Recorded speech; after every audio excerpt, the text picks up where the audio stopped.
জলের তলায় আলু, দুশ্চিন্তায় ঘুম উড়েছে আলু চাষিদের। আলুর বন্ড নিয়ে হাহাকার আলু চাষিদের।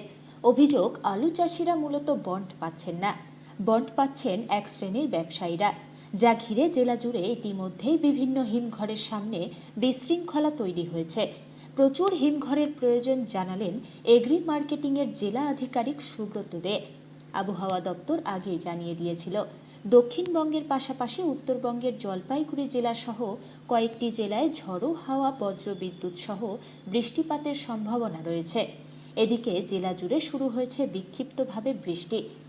সবাই আলু বেশিরভাগই বিক্রি করতে পারে নাই, যার জন্য চাষি ভাইরা চাচ্ছে যে আমরা কোল্ড স্টোরে আলুটা রেখে যাতে আমরা আলু করতে যেটা খরচা সেটা খরচাটা যাতে উঠে যায়। এই মুহূর্তের মধ্যে যদি আলু বিক্রি করে তাতে আমাদের চাষি ভাইদের খরচাটাই উঠে না। তো আমরা চেষ্টা করছি, যেহেতু আমাদের 20% আমাদের প্রধানদের মারফত এটা বন্ডটা দেওয়া হয়েছে, বাকি আমরা সকলে মিলে চেষ্টা করছি যাতে আমাদের প্রতিনিধিদের জন্য কিছু কোল্ড স্টোরে আমরা কিছু বন্ড চাষি ভাইদের পাই। আলুতে বিশাল ক্ষতি হচ্ছে। 20 থেকে 30 বিঘা জমি আছে, সব আলু জলের নিচে ডুবে গেছে। আমরা স্টোরে যাচ্ছি, স্টোরে কোনো রকম কোনো বন্ড পাচ্ছি না। বনের কালোবাজারি হচ্ছে, নেতারা বিক্রি করতেছে, টাকা দিয়ে বন্ড কিনে নিচ্ছে, কৃষক বন্ড পাচ্ছে না।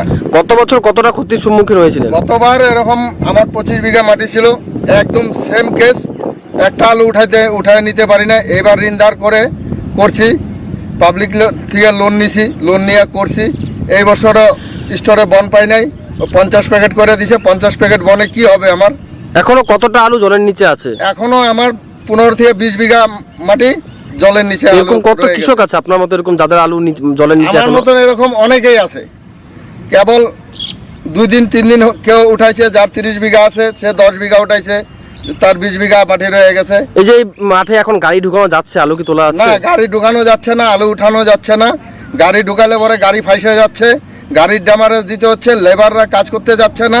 এই কাদার মধ্যে কি করে কাজ করবে? প্রশাসনের থেকে কি কেউ এখনো এসছে? কোনো খবর থেকে কোনো রকম কোনো খোঁজ খবর আমাদের নেয় নাই।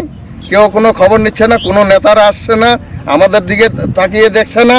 কি করব আমরা? এই যে কালবৈশাখীর দাপটও শুরু হয়েছে, আবার যদি বৃষ্টি হয় কতটা ক্ষতি হতে পারে, কি হতে পারে?